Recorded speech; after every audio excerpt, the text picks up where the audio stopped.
ఇక మెయిన్ హెడ్లైన్స్లోకి వెళ్తే కనుక మనం ఒక్కసారి మెయిన్ హెడ్లైన్స్లోకి వెళ్ళే ముందు చిన్న ఆర్టికల్ చూద్దాం. ఇక్కడ రేపు రాఖీ పర్వదినం సందర్భంగా రేపు ఆకాశంలో అద్భుతం జరగబోతుంది.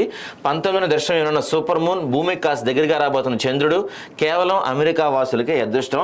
మీరేం కంగారు పడవసల్లా. ఈ సంవత్సరం దాదాపుగా 4 సూపర్ మూన్స్ ఉన్నాయి. అందులో ఇది ఫస్ట్ సూపర్ మూన్. ఇంకా 3 సూపర్ మూన్స్ లో ఒక్క సూపర్ మూన్ అన్న మన ఇండియాలో కనపడుతుంది. మీరేం బాధపడవసల్లా.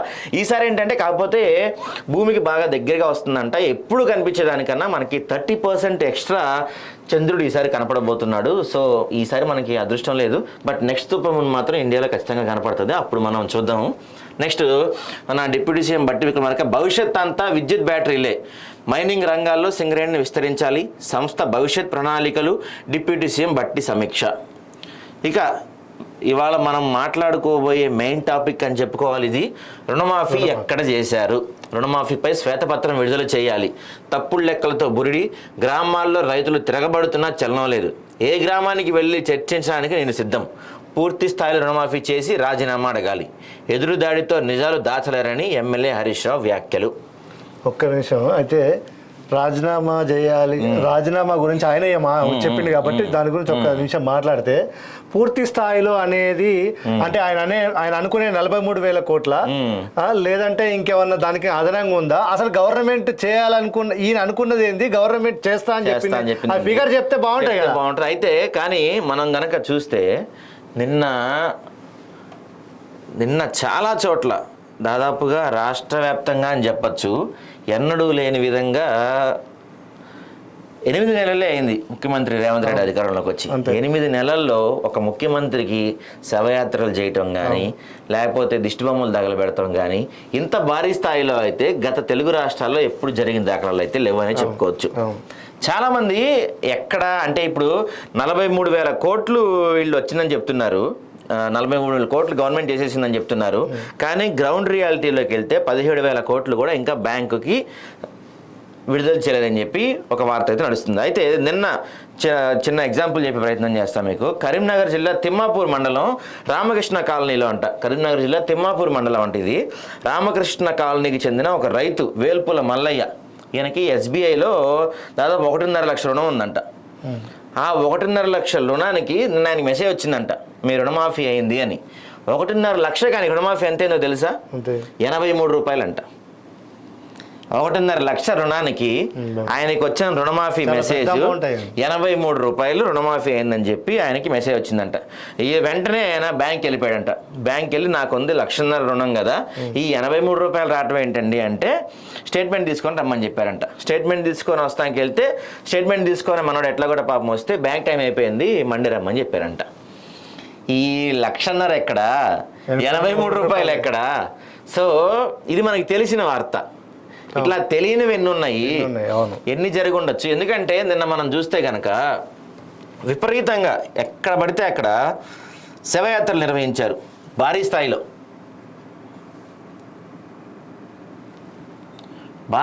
శవయాత్రలు నిర్వహించిన సందర్భాలు మనం చూసాం నిన్న. ఒకసారి మీకు చూపించే ప్రయత్నం చేస్తాను.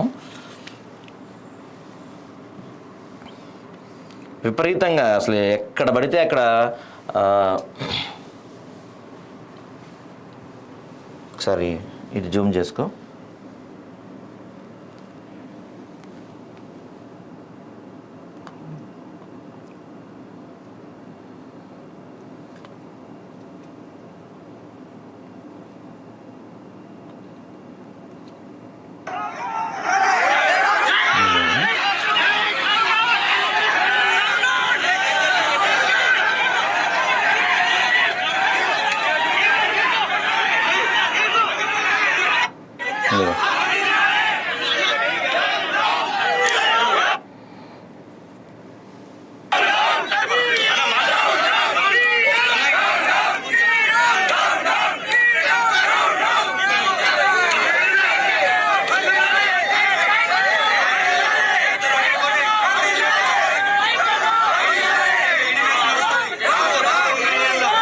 ఇట్లా ఇదొక్క చోటే కాదు, దాదాపు నిన్న ఇది ఇప్పుడు మనం చూసింది ఆదిలాబాద్ జిల్లాలో విజువల్స్ చూసాము. నిన్న దాదాపుగా రాష్ట్ర వ్యాప్తంగా ఎన్నడూ లేనంతగా, ఎప్పుడూ చూడనంతగా నిరసనలు వ్యక్తమైనవి. అవును. సరే ఇప్పుడు మనం ఈయన చెప్పిన లెక్కలు పక్కన పెడితే, సరే గవర్నమెంట్ చెప్పింది ఒకటి ఉంటుంది, ప్రతిపక్షాలు అడిగేది ఒకటి ఉంటుంది, ఇవన్నీ పక్కన పెడితే మనం అసలు ఎంతవరకు గవర్నమెంట్ చెప్పింది ఎంత, గవర్నమెంట్ చేస్తా అని చెప్పింది సుమారు 44,000 కోట్లు, 33 కోట్లు చేస్తామని బడ్జెట్ లో మన అసెంబ్లీలో చెప్పారు. అవును. కానీ ఎన్నికల వాగ్దానంలో చెప్పింది ఏంటి, 44 కోట్లు చేస్తామని ఎన్నికల వాగ్దానంలో చెప్పారు. ఇప్పుడు వీళ్ళు అదే అడుగుతున్నారు. ఇప్పుడు సరే అక్కడ ఎన్నికల వాగ్దానంలో 40 చిల్లర చేస్తా అని చెప్పారు, అయిపోయింది. తర్వాత ఎన్నికల వాగ్దానంలో చెప్పింది కుదరలేదు కాబట్టి అసెంబ్లీలో ఏం చెప్పారు, 33 కానీ 34,000 కోట్లు సుమారుగా చేస్తామని చెప్పారు. కానీ ఇప్పుడు మనం చూసుకుంటే ఒక ఫస్ట్ విడత, సెకండ్ విడత, నిన్న మూడో విడతతో కంప్లీట్ గా అయిపోయింది అని చెప్పి చెప్తున్నారు. 3 విడతల్లో వీళ్ళు రిలీజ్ చేసిన అమౌంట్ ఎంత, మనకు అందిన సమాచారం ప్రకారం సుమారుగా 17,000 కోట్ల దగ్గరగా రిలీజ్ చేశారని చెప్తున్నారు. అంటే గవర్నమెంటే చెప్పింది. అంటే మీరు మొదట చెప్పిన 43,000 కోట్లు ఎక్కడ, తర్వాత చెప్పిన 34 కోట్లు ఎక్కడ, ఇప్పుడు చెప్పిన 17 కోట్లు ఎక్కడ? ఇప్పుడు సరే ప్రతిపక్షాలు బురద జల్లుతున్నాయి అనుకుందాం, ఎందుకంటే ప్రతిపక్షాలు బురద జల్లే పనులనే ఉంటాయి కాబట్టి సహజంగా వాళ్ళ డ్యూటీ అదే కాబట్టి వాళ్ళు బురద జల్లారు అనుకుందాం, కాదంటలేదు. అది పక్కన పెట్టేద్దాం సరే కాసేపు. మనం గ్రౌండ్ రియాలిటీలో మాట్లాడుకుంటే ఇప్పుడు మనమే రియల్ గా చూసాం, 1,50,000 ఉన్న రైతుకి 83 రూపాయలు వచ్చినాయి అని చెప్పారు. సరే అది టెక్నికల్ మిస్టేక్ అనుకుందాము. మరి గ్రామాల్లో ఎన్నడూ లేనంతగా ఇంత శవయాత్రలు కానీ, ఇంత ధర్నాలు కానీ ఇవన్నీ ఎందుకు జరిగాయి, రియాలిటీలో ఎందుకు జరిగినాయి ఇవన్నీ? వాళ్ళకు రాలేదు కాబట్టే కదా ఇంత జరిగినాయి. మరి మీరు గవర్నమెంట్ ఏమో పూర్తిగా అయిపోయిందని చెప్తున్నారు. సరే మీరు అన్నట్టు కొన్ని టెక్నికల్ మిస్టేక్ జరిగి ఉండొచ్చు. ఇప్పుడు నేను చెప్పిన ఆయన 1,50,000కి 83 రూపాయలు కూడా టెక్నికల్ మిస్టేక్ అయి ఉండొచ్చు. కానీ టెక్నికల్ మిస్టేక్ ఎంతమందికి అయి ఉంటుంది, ఎంతమందికి టెక్నికల్ మిస్టేక్ అయితే ఎంతమంది రోడ్ల మీదకి వచ్చి ధర్నాలు చేస్తున్నారు? ఒక 10% అంటే 10 మందికి అయింది అనుకోవచ్చు. కానీ బయట ధర్నాలు చూస్తే సరే మీరు అనొచ్చు మళ్ళీ ఈ ధర్నాలు కూడా బీఆర్ఎస్ పెయిడ్ చేయిస్తుంది అని చెప్పి, ఎంతమందితో చేయిస్తుంది? చేయించలేదు కదా. కొంతమంది నిన్న పురుగుల మందు తాగిన విషయాలు కూడా మనం చూసాము. ఇప్పుడు పురుగుల మందు తాగారు కదా పక్క పార్టీ వాళ్ళు చేయమంటే, ఆత్మహత్య అయితే చేసుకోరు కదా. మరి దానికేం సమాధానం చెప్తారు మీరు? అదేమంటే ఇప్పుడు యాక్చువల్గా జరుగుతుంది ఏంటంటే, వీళ్ళు రుణమాఫీలో కొంత మేరకు ఫెయిల్ అయ్యారు, ఖచ్చితంగా ఫెయిల్ అయ్యారు. ఈ ఫెయిల్ అయింది మీడియాలో టాపిక్ కాకూడదు, అందుకని ఏం చేయాలి, కొత్త పథకం. అదేంటి, కేసీఆర్ గవర్నరు, కేటీఆర్కి అది, వీళ్ళకి అది, వాళ్ళు దాంట్లో మెర్జ్ చేస్తున్నారు, వీళ్ళు దీంట్లో మెర్జ్ చేస్తున్నారు అని. అయితే అనూహ్యంగా ఏం జరిగిందంటే, ఈ రుణమాఫీ గురించి, ఈ రుణమాఫీ ఫెయిల్యూర్ గురించి కొట్లాడాల్సిన బీఆర్ఎస్ అది మర్చిపోయి ఒక్కసారిగా వీళ్ళు ఏమైపోయారు, డిఫెన్స్లో పడిపోయి మేము ఎందులో విలీనం చేయట్లేదురా బాబు, మేము విలీనం చేయట్లేదు అనే పరిస్థితి. దాని గురించి ఆయన ఇంకో హాట్ కామెంట్ చేసి ఆయన ఇప్పుడు ఏమంటాడు, రేవంత్ రెడ్డి బీజేపీలో జాయిన్ అవుతాడు. పైగా ఆయన నిన్న కేటీఆర్ ప్రెస్ మీట్ లో చెప్తాడు, రేవంత్ రెడ్డి ఎప్పటికైనా బీజేపీలోకి వస్తానని చెప్పి మోడీకి మాట ఇచ్చాడు. అసలు నిన్న కూడా మనం మాట్లాడుకున్నాము పేపర్ స్టేట్మెంట్స్ లో, రేవంత్ రెడ్డి మాట్లాడినవి కానీ, కేటీఆర్ మాట్లాడినవి కానీ, వీరు చెప్పిన స్టేట్మెంట్స్ ఎట్లుంటున్నాయంటే, ఇప్పుడు అక్కడ మోడీ రేవంత్ రెడ్డి కూర్చుంటే ఈయన పక్కన కుర్చీ చేసుకొని కూర్చున్నట్టు, లేకపోతే అక్కడ ఏదో బ్లూటూత్ ఏదో పెట్టి మొత్తం విన్నట్టు, ఆ రూమ్ లో కూర్చొని విన్నట్టే వీళ్ళ స్టేట్మెంట్స్ ఉంటున్నాయి. సరే ఇప్పుడు దాని గురించి పక్కన పెడితే, మీరు రాజకీయంగా ఇప్పుడు బీఆర్ఎస్ వాళ్ళు రుణమాఫీ గురించి లేకపోతే ప్రభుత్వ వైఫల్యాల గురించి కొట్లాడాల్సిన స్థాయి నుంచి మీరు సడన్గా కాంగ్రెస్ వేసిన ఒక గోల్కి మీరు పడిపోయారు. రేవంత్ రెడ్డి వేసిన ఒక పాచిక్కి మీరు బౌల్డ్ అయ్యారు. యాక్చువల్గా రుణమాఫీలో ప్రభుత్వం ఫెయిల్ అయింది వాళ్ళు చెప్పిన దాని ప్రకారం. వాళ్ళు చెప్పిన 34,000 కోట్లు రిలీజ్ కాలేదు, ఫెయిల్ అయినట్టే కొంతమేరకు. కానీ దాన్ని మీరు ఎంతవరకు ముందుకు తీసుకెళ్తున్నారు? వాళ్ళు వేసిన ఒక గోల్కి మీరు పడిపోయారు, ఇప్పుడు డిస్కషన్ అంతా ఎక్కడ నడుస్తుంది? నువ్వు రాజీనామా చేయి, నేను రాజీనామా చేయి, నువ్వు దేవుడి మీద ఒట్టేసావు, లేదా నేను విలీనం చేస్తాను కోరుకుంటాడంట, నువ్వేమో విలీనం చేస్తావంటాడు, నేను చేయట్లేదు అంటాడు. అసలు జరగాల్సిన చర్చ, ఇక్కడ జరగాల్సిన డిస్కషన్ ఏంటి? అరే నువ్వు చెప్పింది 43,000 కోట్లు అన్నావు, 34కి వచ్చావు, చివరికి చూస్తే 17,000కి వచ్చావు. చాలా మంది గ్రామాల్లో రైతులు పురుగుల మందు అవుతున్నారు, దాని పరిస్థితి ఏంది అని చెప్పి మాట్లాడాల్సిన స్థాయి నుంచి ఈ డైవర్షన్ పాలిటిక్స్ కి బీఆర్ఎస్ రకంగా పడిపోయిందని చెప్పొచ్చు. ఇప్పుడు ఈ రాజీనామాల గురించి విషయం వచ్చింది కాబట్టి వాస్తవంగా ఇప్పుడు కేసీఆర్ ఏమో బీఆర్ఎస్ మెర్జీ చేస్తాడని, ఆ తర్వాత ఈయన పోయి రేవంత్ రెడ్డి పోయి బీజేపీలో జాయిన్ అవుతాడని, ఇప్పుడు కేటీఆర్ రేవంత్ మాట్లాడుతున్నారుగా ఆదాబ్ హైదరాబాద్ నుంచి వీళ్ళిద్దరికి ఒక సవాల్ విసరాలనుకుంటున్నాం.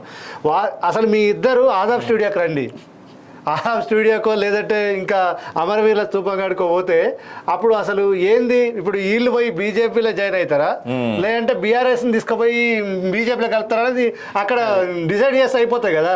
అది ఒకళ్ళొకళ్ళు సీక్రెట్ గా మాట్లాడుకునే బదులు డైరెక్ట్ గా రావచ్చు కదా. అయితే ఇక్కడ హరీష్ రావు మాట్లాడిన కామెంట్స్ ఆదాబ్ హైదరాబాద్లో ఒక పెద్ద ఆర్టికల్ రాశారు. దాని గురించి దాంట్లో కొన్ని కీలక పాయింట్స్ చెప్తాను మీకు, చూడండి. ప్రజల కోసం తెలంగాణ రాష్ట్రం కోసం 2 సార్లు ఎమ్మెల్యే పదవికి, ఓసారి మంత్రి పదవికి రాజీనామా చేశాడు కేసీఆర్. బీఆర్ఎస్ పార్టీకి చంద్రబాబు సంకల్లో జర్రి రైఫిల్ పట్టుకొని తెలంగాణ ప్రజల మీదకు బయలుదేరిన చరిత్ర నీదే అని మండిపడ్డారు. వీళ్ళు కూడా ఏం చేస్తున్నారు, ఇక్కడి నుంచి చంద్రబాబుని తీసుకొచ్చే ప్రయత్నం చేస్తున్నారు. సరే, 6 గ్యారంటీల్లో ఉన్న 13 హామీలను సంపూర్ణం చేయండి, నేను నా పదవులు కూడా సిద్ధంగా ఉన్నానని ఆనాడు హైదరాబాద్ గన్ పార్క్ వద్ద చెప్పాను గుర్తు చేశాడు. రాష్ట్ర ప్రజల కంటే రైతుల కంటే నా పదవి ముఖ్యం కాదని చెప్పాను. అధికారం దక్కించుకోవడానికి మోసం, నీ 8 నెలల ప్రయాణం అంతా కూడా మోసాల చరిత్రే అని హరీష్ రావు మండిపడ్డారు. మోసాలు తప్ప మాట మీద నిలబడ్డ చరిత్ర లేదని ఎద్దేవా చేశారు. 9.5 ఏళ్లలో బీఆర్ఎస్ పాలనలో రైతు బంధు కింద 70,000 కోట్లను రైతులకు నగదు బదిలీ చేశామని తెలిపారు. రుణమాఫీ కింద 30,000 కోట్లు అందించామని చెప్పారు. 9 నెలలలో 1,00,000 కోట్ల రూపాయలను రైతులకు అందజేశామని గుర్తు చేశారు. దీంతోపాటు వీళ్ళు చెప్తున్న ఇంకో మేజర్ పాయింట్ ఏంటంటే, రుణమాఫీపై శ్వేతపత్రం ఎందుకు విడుదల చేయట్లేదు? ఎన్నికలకు ముందు 40,000 కోట్లని చెప్పారు, క్యాబినెట్లో 31,000 కోట్లని చెప్పారు, చేసిందేమో 17,000 కోట్లు. ఈ 17,000 కోట్లు అన్నది కూడా బోగస్ లెక్కలే. ఇంకో మాట ఏమంటారంటే, ఈయన 2 లక్షల రుణమాఫీ చేస్తే 22 లక్షల మంది లబ్ధిదారులు పొందారని రేవంత్ రెడ్డి అంటున్నారు. 14 లక్షల మంది రైతులు ఎలా తగ్గుతారని ప్రశ్నించారు. 1,00,000 రుణమాఫీ చేస్తేనే 36 లక్షల మంది రైతులకు ఉన్నప్పుడు 2 లక్షల రుణమాఫీ చేస్తే 47 లక్షల మంది అయినా ఉండాలి కదా. ఎవరిని మోసం చేస్తున్నారో ప్రశ్నించారు. ఇంకోటి ఏమంటారంటే, జహీరాబాద్ నియోజకవర్గంలో ఏడాకులపల్లి పిఎస్లో రుణమాఫీకి అర్హులైన రైతులు 447 మంది ఉన్నారు. కానీ 3 విడతల్లో 192 మందికి రుణమాఫీ అయింది. రుణమాఫీకి కావాల్సిన డబ్బు 6 కోట్లు అయితే 1.38 కోట్లు మాత్రమే మాఫీ అయిందని చెప్పారు. ఆ తర్వాత సిద్దిపేట నియోజకవర్గం తరకపల్లి గ్రామంలో రుణమాఫీకి 720 మంది రైతులు అర్హులు ఉంటే 3 విడతల్లో 355 మంది. ఆ తర్వాత వెలగటూరులో రుణమాఫీకి అర్హులు 620 ఉంటే 320 మంది. కుత్బుల్లాపూర్ నియోజకవర్గం బోరంపేటలో 632 మంది ఉంటే కేవలం 14 మందికి రుణమాఫీ అయిందంట. రుణమాఫీ కాలేదని 116,444 ఫోన్లు వచ్చాయని చెప్పారు. సో సుమారు 25 లక్షల మందికి రైతులకు ఎగనామం పెట్టారని చెప్పి మండిపడ్డారు. సో ఈ హరీష్ రావు కామెంట్స్ అన్నీ మనం తీసుకుంటే ఈయన ఏం చెప్తారంటే, గతంలో ఇప్పుడు 1,00,000 రుణమాఫీ చేసినప్పుడు 1,00,000 రుణమాఫీ చేస్తే రైతులకి 47 లక్షల మందికి అవ్వాల్సింది పోయి 14 లక్షల మంది ఎందుకు తగ్గారని చెప్పి ఈయన ప్రశ్నిస్తున్నారు. అంతేకాదు కొన్ని లెక్కలు కూడా చెప్పే ప్రయత్నం చేశారు, ఏ ప్రాంతంలో ఎంతమందికి అయింది. హైలైట్ ఏంటంటే, అందుకన్నా చూస్తే మనం కుత్బుల్లాపూర్ నియోజకవర్గం బోరంపేటలో 632 మంది రైతులుంటే కేవలం 14 మందికి రుణమాఫీ అయిందంట. సరే, మిగతా చోట్ల చూసుకుంటే మనం కనీసం ఇప్పుడు ఈ జహీరాబాద్ కానీ మిగతా చోట్ల కనీసం సగానికి సగం మందికైనా అయింది. 400 సగం మంది వరకు అయింది. కానీ ఈ కుత్బుల్లాపూర్ ఇక్కడ బోరంపేటలో చూసుకుంటే మరీ 14 మందికి అయిందని చెప్తున్నారు. అంతేకాకుండా రుణమాఫీ కాలేదని దాదాపుగా 116,444 ఫోన్ కాల్స్ వచ్చాయని చెప్తున్నారు. మరి ఈ డేటా అంతా హరీష్ రావు ఎక్కడి నుంచి చెప్తున్నారు, ఇదంతా కరెక్టా కాదా అని చెప్పి ఒకసారి మనం మాట్లాడుకుంటే, హరీష్ రావు ఎక్కడి నుంచి డేటా వచ్చింది అసలు? ఫస్ట్ పాయింట్, ఈ డేటా ప్రభుత్వం దగ్గర ఉందా లేదా? ప్రభుత్వం దగ్గర ఈ డేటా ఉంటే వాళ్ళు మరి దీనిపై ఎలాంటి యాక్షన్ తీసుకుంటున్నారు? ఇప్పుడు ఎందుకంటే మీరేమంటారు, ప్రతిపక్షం ఓన్లీ బురద జల్లటమే పని అని చెప్పి మీరు చెప్తారు. కానీ హరీష్ రావు లెక్కలతో సహా, అది కూడా మండలంలో కొన్ని మండలాలు చెప్పి మండలంలో ఎంత అయిందో కూడా మీకు చెప్పే ప్రయత్నం చేశారు. మరి దీనికి మీ కౌంటర్ ఏంటి? ఈ మండలంలో ఇప్పుడు ఆయన చెప్పిన 14 మందికే, సపోజ్ కుత్బుల్లాపూర్ దగ్గర ఒక మండలంలో 14 మందికి అయిందని చెప్తున్నారు కదా, మరి మీ నుంచి ఏమైనా సమాధానం రాబోతుందా దీనికి? ఇది పక్కన పెడితే ఇవన్నీ డైవర్ట్ చేస్తానికి మళ్ళీ ఇంకోటి జరిగింది. నిన్న హరీష్ రావు క్యాంప్ ఆఫీస్ మీద దాడి జరిగింది, అర్ధరాత్రి దాడి జరిగింది, జై కాంగ్రెస్ అన్న కూడా మనం చూసాం. ఇది ఇంకో డైవర్షన్ మళ్ళీ. మళ్ళీ నగరంలో కానీ సిద్దిపేటలో కానీ ఎక్కడ చూసినా ఫ్లెక్సీలు పెట్టారు. ఇప్పుడు ఈ ఫ్లెక్సీలు పెడుతున్నారు, ఈ డైవర్షన్లు చేస్తున్నారు. ఇదంతా కాదు కదా మనకు కావాల్సింది. రైతు రుణమాఫీ చేయండి. మీరు రండి, మీరు మాట్లాడండి, మీరు ఎదురు కూర్చోండి, మీరు చెప్పండి, ఇదిగో నేను లెక్కలు చూపిస్తున్నా బాబు హరీష్ రావు, పలానా ఊర్లో హరీష్ రావు తీసుకొచ్చి ఇప్పుడు ఇది చెప్పిన లెక్కలు ఒక పేపర్ మీద తీసుకొచ్చి ప్రభుత్వం నుంచి, సరే ముఖ్యమంత్రి వద్దు మీకు, ప్రభుత్వం నుంచి ఒకళ్ళు రండి, ఎవరో ఒకళ్ళు ప్రభుత్వ ప్రతినిధిగా ఒకళ్ళు వచ్చి మీరు చెప్తున్న లెక్కలు ఏంటి, వాస్తవాలు ఏంటి అని చెప్పే ప్రయత్నం చేయండి. అది పక్కన పెట్టేసి రైతుల మీద గొడవ అదేంటి, ఫ్లెక్సీ వార్లు, విలీనాలు, పార్టీ ఆఫీసుల మీదకి వెళ్ళి గొడవ చేయటాలు, ఇవన్నీ ఎందుకు జరుగుతున్నాయి? అసలు అవసరం లేని పనులు కదా ఇవన్నీ. ఇప్పుడు ఈ రుణమాఫీ గురించి మీరు అంటే మీ దగ్గర జరుగుతున్నవి కానీ లేకపోతే మీ చుట్టుపక్కల ఎక్కడన్నా మీకు రాకపోయినా, అంటే డైరెక్ట్గా ఇప్పుడు లైవ్ చూస్తున్న ఎవరికైనా మీకు రాకపోయినా సరే ఖచ్చితంగా కామెంట్ చేయండి దీని గురించి. ఇక్కడ చెప్తున్నారు ఒకరు, పూర్తి స్థాయిలో రుణమాఫీ జరగట్లేదు, పాలకులు ఎంతకాలం రైతు రుణమాఫీ చేస్తూ పోరాడుతుంటారు, స్వతంత్రం వచ్చి ఇంతకాలం అయినా సరే రైతును ఆర్థికంగా బలోపేతం చేయకపోవడం శోచనీయం. ఇలాంటి అందిస్తున్న పాలకులు ప్రజలను ఎన్నుకుంటున్నారు. ప్రజలు ఏం ఆలోచిస్తున్నారు, వారి ఆలోచన విధానం ఎంతవరకు ఉందో అర్థం చేసుకోవచ్చు. ఇప్పటికైనా ప్రజల వాస్తవాలను గ్రహించి దీర్ఘంగా ఆలోచించాలని చెప్పి ఒకరు కామెంట్ చేశారు. నిజంగా మంచి కామెంట్ చేశారు ఆయన. వాస్తవంగా ఇలానే మీరు కూడా అంటే మీ ప్రాంతంలో లేకపోతే మీకు కానీ మీ చుట్టుపక్కల వాళ్ళకి కానీ మీ చుట్టాలకు కానీ రుణమాఫీ అందిందా, రుణమాఫీ అందలేదా, అందకపోతే పరిస్థితి ఏంటి, ఒకవేళ అందితే కూడా మాకు చెప్పండి. ఎందుకంటే అధికారులు ఏమంటున్నారో కూడా చెప్పండి. ఎందుకంటే మనం ప్రభుత్వం దృష్టికి మంచి తీసుకెళ్ళాలి, చెడు తీసుకెళ్ళాలి. ఇప్పుడు మనకి ఇంకా కామెంట్స్ పెరిగినాయండి, రుణమాఫీ పూర్తిగా అమలైందా అమలు అవ్వలేదా అంటే అమలు అవ్వలేదు అని చెప్పి 83% మనకి ఓటింగ్ వచ్చింది, అమలు అయింది అని చెప్పి 17% మాత్రమే వచ్చింది. సో దీన్ని బట్టి మనకు అర్థమవుతుంది ఎంతవరకు పరిస్థితి ఉంది ఏంటి అని చెప్పి. మనం ఈ పోలింగ్ పెట్టి దాదాపు గంట అవుతుంది. ఇప్పటి వరకు కూడా కనీసం ఒక 50-50 లేకపోతే 60-40 ఉండొచ్చు. 83% మంది రుణమాఫీ అవ్వలేదు అని చెప్పి చాలా స్పష్టంగా చెప్తున్న పరిస్థితి అయితే మనకు కనపడుతుంది ఇక్కడ. సో దీన్ని బట్టి రుణమాఫీ ఖచ్చితంగా ఫెయిల్ అయింది అని మనం అనుకోవచ్చు అంటారా? ఇప్పుడు ఆల్రెడీ నిన్న గవర్నమెంట్ మినిస్టర్ ఏం చెప్పిండు, మన ఏది తుమ్మల నాగేశ్వరరావు, రుణమాఫీ మేము 100% చేసినామని చెప్పట్లేదు, 100% చేసినామని చెప్పట్లేదు, ఇంకా అది అండర్ ప్రాసెస్ లో ఉంది, ప్రతిపక్షాలు అనేవి విమర్శలు చేస్తున్నాయి అని మాట్లాడారు. అంటే దీన్ని బట్టి చూస్తే ఏంది, గవర్నమెంట్ డైలమాలో ఉంది. అంటే అధికారుల ద్వారా వీళ్ళు ఫెయిల్యూర్ అయ్యారా, లేదంటే బ్యాంకర్ల ద్వారా వీళ్ళు ఫెయిల్యూర్, అంటే ఎందుకు ఇన్ టైంలో వీళ్ళకు అంటే రీఫండ్ కాలేదు, ఎందుకు కాలేదు, అసలు దీనికి ప్రాబ్లమ్స్ ప్రణాళిక ప్రకారం పోలేదా, ఎక్కడ ఫెయిల్ అయ్యారు వీళ్ళు, ఫెయిల్యూర్ ఎక్కడ వచ్చింది వీళ్ళది? ఇప్పుడు మీరు ముందుగానే చెప్పారు ఆగస్ట్ 15 వరకు చేసేస్తామని, కనీసం ఫస్ట్ విడత అన్నా క్లియర్ అవ్వాలి కదా. అంతే కదా, ఇప్పుడు ఫస్ట్ విడత కూడా కాలేదు, అది ఇప్పుడు 50% అది కూడా కాలేదు. ఇప్పుడు 3 విడతలు అయిపోయింది. అవును, ఫస్ట్ విడతలో కొంత అన్నారు, సెకండ్ విడత కొంత అన్నారు, 3 విడతలు అయిపోయింది. 3 విడతల్లో ఎంత వరకు వచ్చింది? ఇంత స్థాయిలో దాని పేరేంటి, ఇప్పుడు ఇంత స్థాయిలో వ్యతిరేకత కానీ, ఇంత స్థాయిలో ప్రజల్లో శవయాత్రలు కానీ ఇవన్నీ జరుగుతున్నాయి అంటే మరి ఎంత శాతం అయి ఉంటే ఇంత జరుగుతుంది?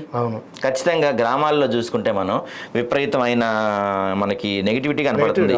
ఎక్కడ చూసినా నిన్నైతే ఎక్కడ చూసినా నిరసనలు విపరీతంగా మనకి కనిపించినాయి.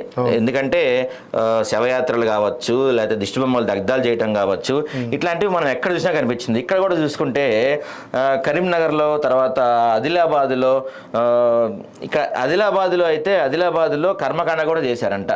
మహారాష్ట్ర బ్యాంకులోకి వెళ్ళి డౌన్ అని చెప్పి నినాదాలు కూడా చేశారంట. ఇండియన్ బ్యాంక్ కొత్తపల్లి మండలం ఇండియన్ బ్యాంక్నే మూసేశారంట రైతులు వెళ్ళి.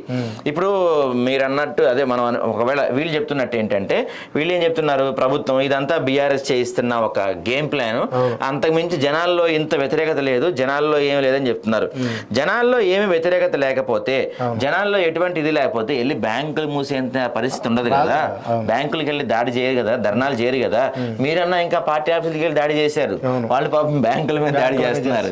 అయితే రైతులకు ఒక చిన్న విన్నపం అండి, రుణమాఫీ మీకు రాకపోతే అది ప్రభుత్వం తప్పు, బ్యాంకులపై దాడి చేయకండి. పాపం బ్యాంకుల్లో పాపం సామాన్య ఎంప్లాయీస్ ఉంటారు, వాళ్ళకి ఏం తెలియదు. అంటే తెలియదు మీన్స్ వాళ్ళ చేతిలో ఏం ఉండదు, వాళ్ళతో కాదుగా. ప్రభుత్వం నిధులు ఇస్తే వాళ్ళు మీకు ఇస్తారు, వాళ్ళ దగ్గర ఉంచుకొని మీకు ఇవ్వకుండా అయితే ఉండరు. మీరు ధర్నాలు చేసుకోండి, నిరసనలు వ్యక్తం చేసుకోండి, కానీ బ్యాంకుల మీద కానీ బ్యాంక్ అధికారుల మీద కానీ ధ్వంసం చేయకండి. అనవసరంగా లేనిపోని కేసులు అవుతాయి. అది పక్కన పెడితే పాపం బ్యాంక్ అధికారులు మాత్రం అంటే మిగతా ఎట్లా ఉన్నా సరే బ్యాంక్ అధికారులకి ఈ విషయంలో మాత్రం అమాయకులు వాళ్ళు. ఖచ్చితంగా వాళ్ళకి సంబంధం లేని విషయం. ప్రభుత్వం నిధులు విడుదల చేస్తే వాళ్ళు ఇస్తారు, ప్రభుత్వం విడుదల చేయకపోతే వాళ్ళు ఇవ్వలేరు. కాబట్టి మీరు ధర్నాలు చేయండి, నిరసనలు వ్యక్తం చేయండి, ముఖ్యమంత్రి దిష్టిబొమ్మలు దగ్ధం చేయండి, అవన్నీ మీ పర్సనల్ మీరు ఏమన్నా చేసుకోండి. కానీ పాపం బ్యాంక్ అధికారుల పైన మాత్రం దాడులు చేయడం లాంటి చర్యలు మాత్రం మానుకోండి. ఇది మా విన్నపం మీకు. ఎందుకంటే పాపం వాళ్ళ అమాయకులు, వాళ్ళకి ఎటువంటి సంబంధం ఉండదు. సో ఇది రుణమాఫీ గురించి చర్చ జరుగుతానే ఉంది.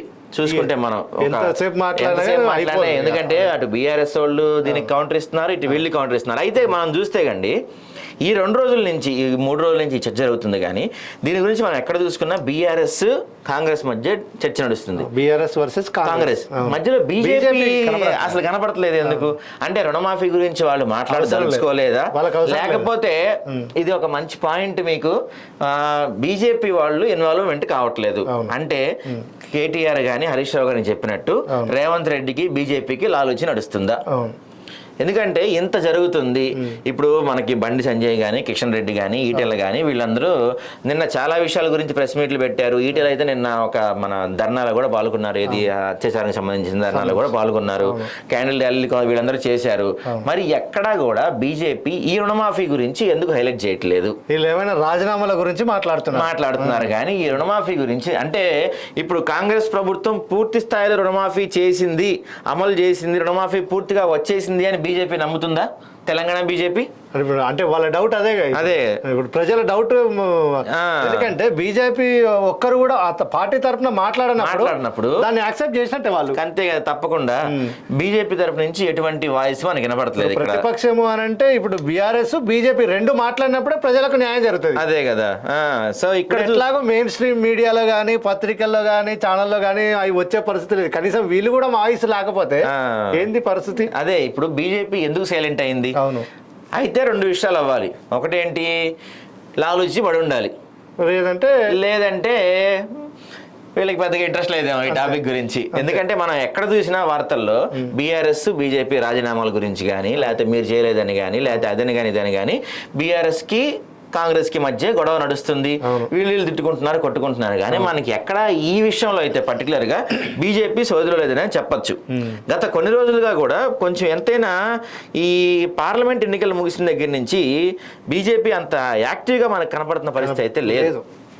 తెలంగాణ వాళ్ళకు ఎంపీ సీట్లు 8 వచ్చినా కూడా వాళ్ళు ఎంత దూకుడు ఉండాలి. యాక్చువల్ గా బడ్జెట్ లో కేటాయింపులు ఏం చేయలేదు తెలంగాణకి ప్రత్యేకంగా చెప్పాలంటే. పక్క రాష్ట్రంతో పోల్చుకుంటే ఏపీతో గానీ, బీహార్ తో గానీ వీటితో పోల్చుకుంటే తెలంగాణకి గుండు సున్నా దాదాపుగా ఇచ్చినట్టు చెప్పాలి. దాని గురించి బీజేపీ వాళ్ళే మాట్లాడలేదు. సరే, అది పక్కన పెడితే ఇప్పుడు రుణమాఫీ గురించి రాష్ట్ర వ్యాప్తంగా పెద్ద ఎత్తున చర్చ జరుగుతుంది. మీకు 8 మంది ఎంపీలను ఇచ్చాం మేము, మీకు 5 ఎమ్మెల్యేలు ఉన్నారా? 5 7 8 మంది, దాదాపు 8 మంది ఎమ్మెల్యేలు మీకు ఉన్నారు. మరి మీ స్టాండ్ ఏంటి, మీ వాయిస్ ఏంటి? దీని గురించి ఎక్కడ బీజేపీ వాళ్ళు మాట్లాడతలేదు. బీఆర్ఎస్ వాళ్ళు చెప్పినట్టు రేవంత్ రెడ్డి మీరు ఒకటేనా, లేకపోతే ఈ టాపిక్ గురించి పెద్దగా మీకు మాట్లాడడానికి ఇంట్రెస్ట్ లేదా, లేకపోతే రుణమాఫీ పూర్తయిందని మీరు ఒప్పుకుంటున్నారా? కాస్త బీజేపీ వాళ్ళు ఎవరన్నా దీని గురించి స్పందిస్తే మేము తెలుసుకుంటాం మీకు ఇంట్రెస్ట్ ఉందా లేదా, లేకపోతే మీరు ఏమన్నా తెర వెనక మ్యాచ్ ఫిక్సింగ్ అయ్యారా ఏంటి అని చెప్పి మేము మాట్లాడుకుంటాం.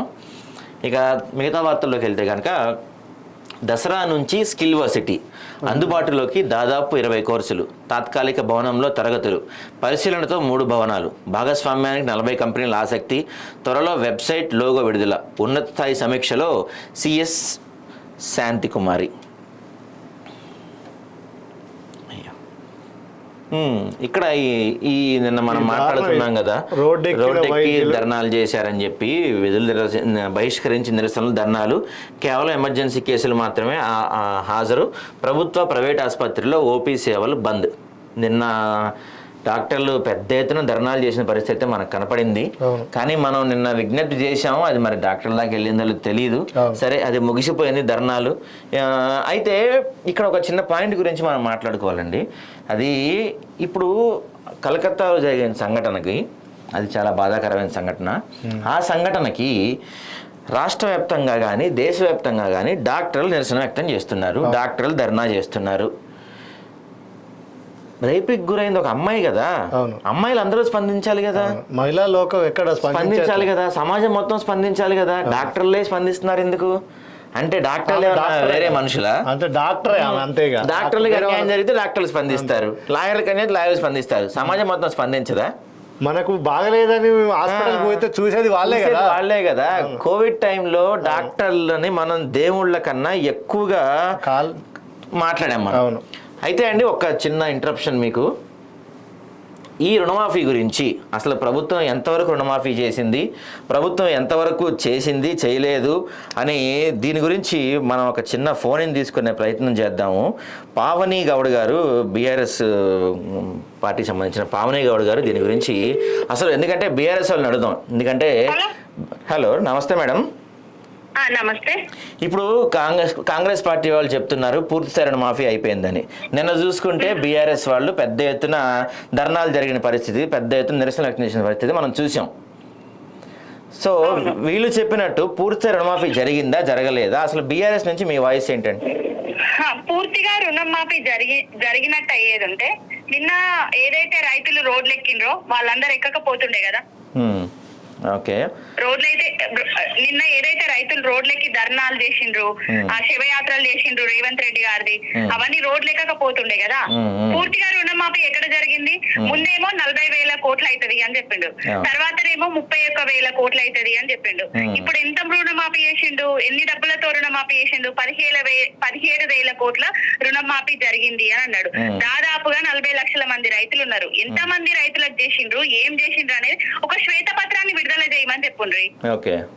ఇంకొకటి, రైతులకు రుణమాఫీ జరిగినట్టయితే ఇప్పుడు జగిత్యాల వెంపేటలో రుణమాఫీ జరగలేదు అనేసి కినారా బ్యాంకు ముందట ధర్నాలు చేసిండ్రు. వనపర్తి పెబ్బేరులో కూడా ఇదే విధంగా జరిగింది. మంచిర్యాల జన్నారం దగ్గర కూడా ఒక ఏజెన్సీ ప్రాంతంలో ఒక రైతు ఆత్మహత్య చేసుకున్నాడు. సిద్దిపేట చిన్న కోడూరులో కూడా ఆ రైతులు రోడ్ల మీదకి వచ్చి ధర్నాలు చేసి రాస్తారోకాలు చేసిరు. ఆదిలాబాద్ లో అదే విధంగా జరిగింది. అన్నిట్లో అదే విధంగా జరిగింది. మరి 17,000 కోట్ల రుణమాఫీ చేస్తే ఇప్పుడు 27,000 కోట్లు ఎక్కడ పోయినాయి? అసలు ఏం జరుగుతుంది? ఆయన చెప్పేది ఒకటి చేసేది ఒకటండి, ఏం లేదు. ప్రజలను, రైతులను, నిరుద్యోగులను అందరినీ నిండా ముంచిండు. ఇప్పుడు ఏం చేయాలో తెలియక డైవర్షన్ పాలిటిక్స్ కు తెరలేపుతున్నాడు, అంతే, ఏం లేదు. ఓకే, అయితే ఇప్పుడు వీళ్ళు కాంగ్రెస్ పార్టీ వాళ్ళు చెప్తున్నట్టు మీ బీఆర్ఎస్ ని బీజేపీలో కానీ కాంగ్రెస్ లో కానీ విలీనం చేసే పరిస్థితులు ఉన్నాయంటారా గ్రౌండ్ లెవెల్లో? ఇప్పుడు కాంగ్రెస్ పార్టీకి మరి బీజేపీలో బీఆర్ఎస్ పార్టీని విలీనం చేస్తున్నారు అనేసి మోడీ ఏమన్నా ఫోన్ చేసి చెప్పిండా? లేకపోతే కిషన్ రెడ్డి ఏమన్నా ఫోన్ చేసి చెప్పిండా? ఈ బండి సంజయ్ ఏమన్నా ఫోన్ చేసి చెప్పిండా? అసలు ఈ బీజేపీ వాళ్ళేమో కాంగ్రెస్ పార్టీలో బీఆర్ఎస్ పార్టీని విలీనం చేస్తుంది అని అంటారు. ఇప్పుడు బీజేపీ కాంగ్రెస్ వాళ్ళేమో బీజేపీలో విలీనం అవుతుంది బీఆర్ఎస్. మాకు వేరే పార్టీలలో విలీనం కావడానికి మా అవసరం ఏంటి అసలు? మేము విలీనం కావాలనుకుంటే, మేము వాళ్ళతోటి పొత్తులు పెట్టుకొని గెలవాలనుకుంటే ఎలక్షన్ల ముందే పొత్తులు పెట్టుకొని గెలుస్తుంటే, మాకు ఈ ఢిల్లీ పార్టీల పొత్తులు అవసరం లేదు, ఢిల్లీ పార్టీలల్లో మా పార్టీ విలీనం అవసరం లేదని కరాఖండిగా రామన్న గారు చెప్పిండ్రు, హరీష్ అన్న గారు చెప్పిండ్రు. అసలు ఎవరు చెప్పిండ్రు? ఇలాంటి తప్పుడు వార్తలు ఎందుకు సృష్టిస్తున్నారు? జనాల్ని గందరగోళంలో ఎందుకు పడేస్తున్నారు వీళ్ళు? ఏంటంటే టిఆర్ఎస్ పార్టీ ఉంటే వీళ్ళ పప్పులు ఉడకవు, వీళ్ళు ఏం చేసినా ఇక్కడ ప్రశ్నించడానికి ప్రజల తరపున బిఆర్ఎస్ పార్టీ వాళ్ళు ఉన్నారు అని వీళ్ళు భయపడుతున్నారు. కేసీఆర్ గారు ఏ క్షణమైనా ఏదైనా చేస్తారు అనేసి భయం పుట్టుకొని వీళ్ళు ఏం చేస్తున్నారంటే ఈ కొత్త డైవర్షన్ పాలిటిక్స్ కి తెరలేపిందండి. మా పార్టీ ఏ పార్టీలో విలీనం కాదు, ఒక్కడిగా మొదలైంది. టిఆర్ఎస్ పార్టీగా మొదలై కేసీఆర్ తోటి మొదలైంది. 2001 నుంచి వెళ్ళి తెలంగాణ వచ్చుడో కేసీఆర్ వచ్చుడో అనే నినాదంతో పార్టీని ముందట తీసుకుపోయిండు. తెలంగాణను కొట్లాడి సాధించిండు. తెచ్చిన తెలంగాణను 10 ఏళ్ల పాలనలో అభివృద్ధిలో ముందుంచిండు. కానీ ఇప్పుడు ఏంటంటే కొన్ని అబద్ధపు హామీలలో, కొన్ని అసత్య ప్రచారాలతోటి మా పార్టీ అది ఏంటంటే తక్కువ మెజార్టీ 1.8% ఓట్ల శాతం తోటే ఓడిపోవడం జరిగింది. కానీ మేము పార్లమెంట్ ఎన్నికల్లో భారీ ఓటమితో ఓడిపోయారు. ఒక్క సీటు కొట్టడానికి పరిస్థితి ఉంది కదా అవునండి, అది. అవును, అది మా ఇప్పుడు మరి స్థానిక ఇంకొకటి సంస్థల ఏంటంటే- ఎన్నికలు జరిగితే మీ పార్టీ ఎంతవరకు సిద్ధంగా ఉంది అసలు? మేము సిద్ధంగా లేము. అంటే మేము సిద్ధంగా ఉన్నది పక్కన పెడితే ప్రజలు సిద్ధంగా ఉన్నారు. Okay. టీఆర్ఎస్ పార్టీని ఎందుకు ఓడిపించుకున్నాము, మన అస్తిత్వాన్ని మనమే దెబ్బ తీసుకుంటున్నాము అనే దాంట్లో పడ్డారు ప్రజలు. ఇప్పుడు ఏ ఎలక్షన్లు జరిగినా కూడా Okay. ఏ ఎలక్షన్ జరిగినా కూడా టీఆర్ఎస్ పార్టీకి పెద్ద మొత్తంలో పట్టం కట్టబోతున్నారు. టీఆర్ఎస్ పార్టీ లేని లోటు తెలంగాణలో కనిపిస్తుంది. ఓకే, అయితే అండి ఇప్పుడు ఫైనల్గా ఇప్పుడు ఈ రుణమాఫీ గురించి ఎలాంటి పోరాటాలు జరగబోతుంది? మీ నుంచి ఎలాంటి నిరసనలు జరగబోతున్నాయి బీఆర్ఎస్ నుంచి? ఈ ఒక్క రుణమాఫీ మీదనే కాదు మా పోరాటం. నిరుద్యోగుల సమస్యల మీద పోరాటం చేస్తాం. మహిళల మీద మహిళలకు ఇస్తా అన్న స్కూటీలు 2500 పెన్షన్ల పెరుగుదల గురించి వాటి మీద కూడా మేము పోరాటం చేస్తాం. దళిత బంధు 10 లక్షలు అన్నారు కదా, మేము 10 లక్షలు ఇస్తే వాళ్ళు 12 లక్షలు ఇస్తా అన్నారు. ఆ 12 లక్షలు ఎప్పుడు ఇస్తారు, ఎక్కడిస్తారు, మరి ఏ విధంగా తీసుకెళ్తారు అనేసి దాని మీద కూడా పోరాటం చేస్తాం. ప్రతి ఒక్క దాని మీద బీఆర్ఎస్ పార్టీ కాంగ్రెస్ మీద పోరాటం చేయడానికి సిద్ధంగా ఉన్నది. ఎందుకంటే ప్రజలను ఏమార్చి అలవి కాని హామీలను ఇచ్చి అధికారంలోకి రావడానికి మోసం చేసిండ్రు. అధికారంలోకి వచ్చిన తర్వాత కూడా నిలువునా మోసం చేస్తున్నారు. ఈ 8 నెలలల్లా ప్రతి అడుగు మోసమే. రేవంత్ రెడ్డి ప్రతి అడుగు మోసమే, కాంగ్రెస్ ప్రభుత్వం ప్రతి అడుగు మోసమే. అయితే అండి ఒక్క నిమిషం చేసింది తెలంగాణకు మొన్న బడ్జెట్ లా 8 పార్లమెంటు సభ్యులను గెలిపించి పార్లమెంట్ కు పంపిస్తే 8కి 8 పంపించినా కూడా వాళ్ళు ఏం చేసిండ్రు, తలొక్క 8 పంచుకున్నారండి. ఆ 8 మంది 16 మంది కలిసి తెలంగాణకు 0 వచ్చింది. మరి మోడీ ఇంటి మీద ధర్నా చేసిండ్రా, లేకపోతే అమిత్ షా ఇంటి ముందటి పోయి ధర్నా చేసిండ్రా, లేకపోతే పార్లమెంట్ లో ఒక్క గలమన్న ఇచ్చిండ్రా అండి? మా తెలంగాణకు ఎందుకు ఇంత అన్యాయం చేస్తున్నారు? బడ్జెట్ లో మాకెందుకు 0 ఇచ్చిండ్రు? మరి ఆంధ్రాకేమో వరాల జల్లు గులిపించిండ్రు, కర్ణాటకకేమో అన్ని ఫ్యాక్టరీలు అవి ఇస్తున్నారు. మా తెలంగాణ ఏం అన్యాయం చేసిందని ఒక్క ఎంపీ అన్న అడిగిండా అండి?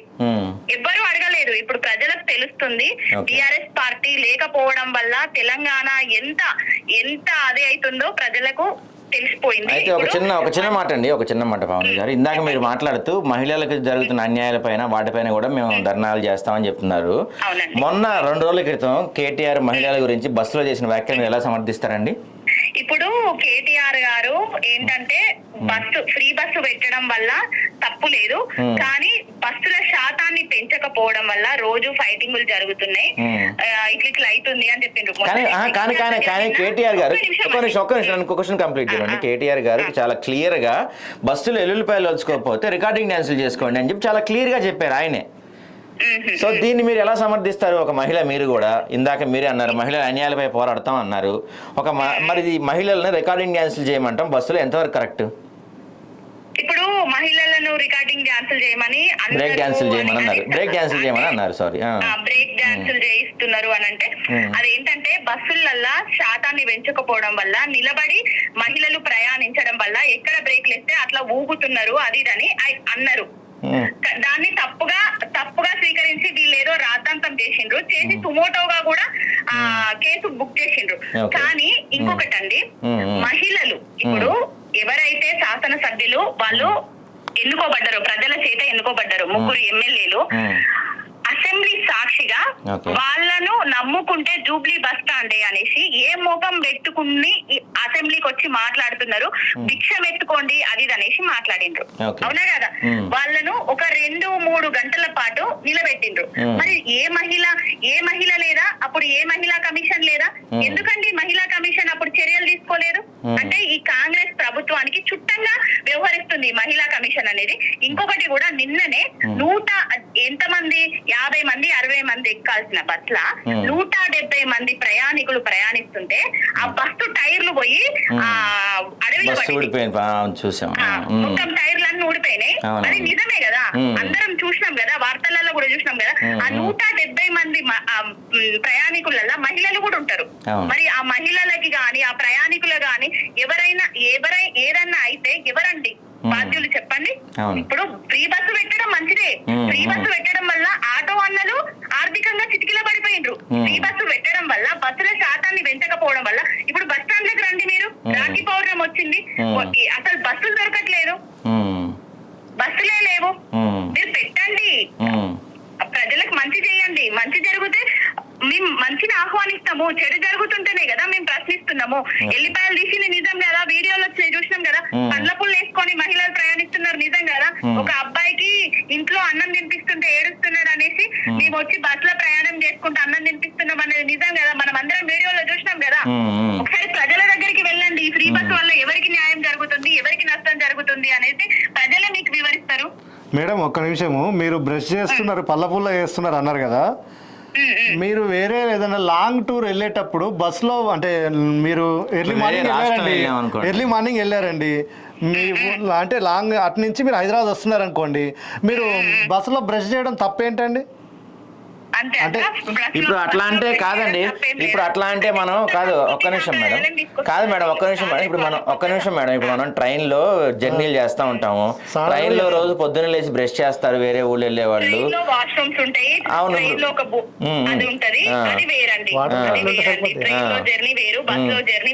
ఓకే. అంటే ఇప్పుడు మీరు ఏమంటారు, బస్సులో బ్రష్ చేయడం తప్పు అంటారు?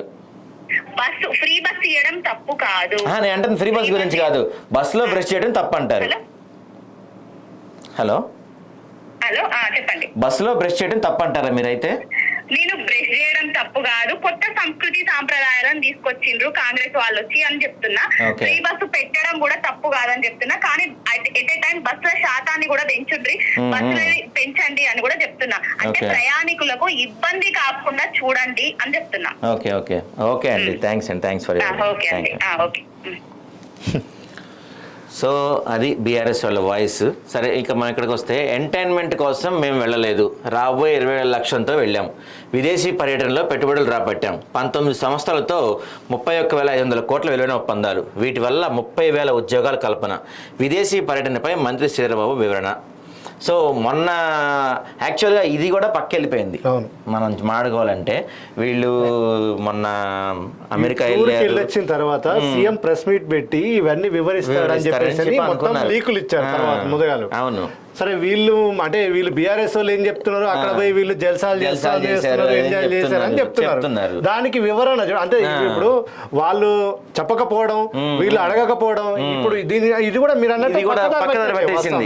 ఇప్పుడు యుఎస్ వెళ్ళారు, కొరియా వెళ్ళారు, ఏమేం 100 కోట్లు వృధా చేశారని చెప్తున్నారు. సహజంగా ఒక ముఖ్యమంత్రి గాని ఒక ప్రతినిధులు గాని విదేశీ పర్యటన పెట్టుబడుల లక్ష్యంగా విదేశీ పర్యటనకి వెళ్ళినప్పుడు రాగానే ఏమేం కంపెనీస్ తో మీటింగ్ అయినాయి, ఎన్ని ఎంఓయూలు అయినాయి, ఎంత తీసుకొచ్చాం బడ్జెట్, లేకపోతే ఎంత నిధులు వచ్చినాయి, ఎంత మందికి ఉద్యోగాలు వచ్చినాయి అని చెప్పి ఒక ప్రెస్ మీట్ పెట్టి వివరిస్తారు. ఈ మంత్రి చెప్పినా బాగుంటుండే కదా, మంత్రి ఈయన ఇప్పుడు నిన్న మాట్లాడుతున్నారు. కానీ దీని గురించి అంటే మీరు వెళ్ళొచ్చి దాదాపు ఒక వారం అవుతుంది.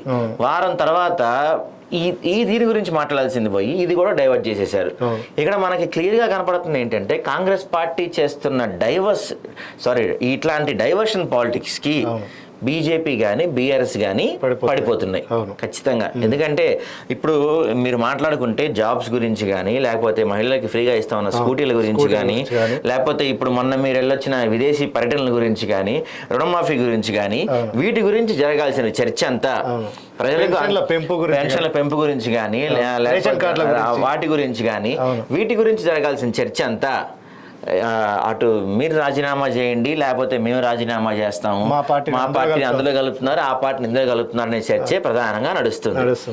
దీనివల్ల అల్టిమేట్ గా చివరికి నష్టపోతుంది సామాన్య ప్రజలు ఖచ్చితంగా. ఎందుకంటే మీ పార్టీల గొడవలు ఇవన్నీ ఎలక్షన్స్ అప్పుడు ఉంటాయి. ఎలక్షన్స్ అయిపోయినాయి, ఇప్పుడు అధికారంలోకి వచ్చారు, ప్రజలకి మనకొచ్చే వాటి గురించి మాట్లాడండి. ఇప్పుడు విలీనం చేశారనుకుందాం బీఆర్ఎస్, సపోజ్ విలీనం చేశారు అనుకుందాము, దానివల్ల ప్రజలకు వచ్చే లాభం ఏంటి, నష్టం ఏంటి? రేవంత్ రెడ్డి ఎప్పుడో పోయి బీజేపీలో చేరతారు అనుకుందాము, దానివల్ల ప్రజలకు వచ్చేది ఏంటి, పోయేది ఏంటి? ఎవరి పర్సనల్ లైఫ్ వాళ్ళవి. వాళ్ళు పార్టీని కలిపితే ప్రజలకేంటి, పార్టీని ఉంచితే ప్రజలకేంటి, తీసేస్తే ప్రజలకేంటి? సంబంధం లేదు. ప్రజలకి పనికొచ్చే వాటి గురించి మాట్లాడండి కాస్త. ప్రజలకి పనికొచ్చే వాటి గురించి, ప్రజలు పనికొచ్చే చాలా కష్టాల్లో అమలవుతున్న పథకాల లోటుపాట్ల గురించి మాట్లాడండి.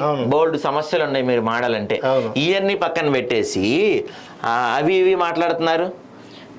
ప్రధాని మోడీతో ఏపీ సీఎం చంద్రబాబు భేటీ, ఆర్థిక అంశాలపైన ప్రధానంగా చర్చ, పోలవరం రాజధాని నిధులపైన ప్రస్తావన, రుణ పరిమితి పెంచాలని విన్నవించినట్టు సమాచారం, పలువురు కేంద్ర మంత్రులతోనూ చర్చలు.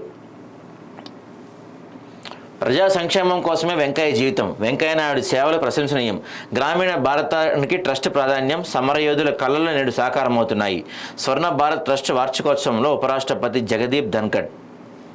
ఇక ఈయన కేటీఆర్ వార్త చూద్దాం.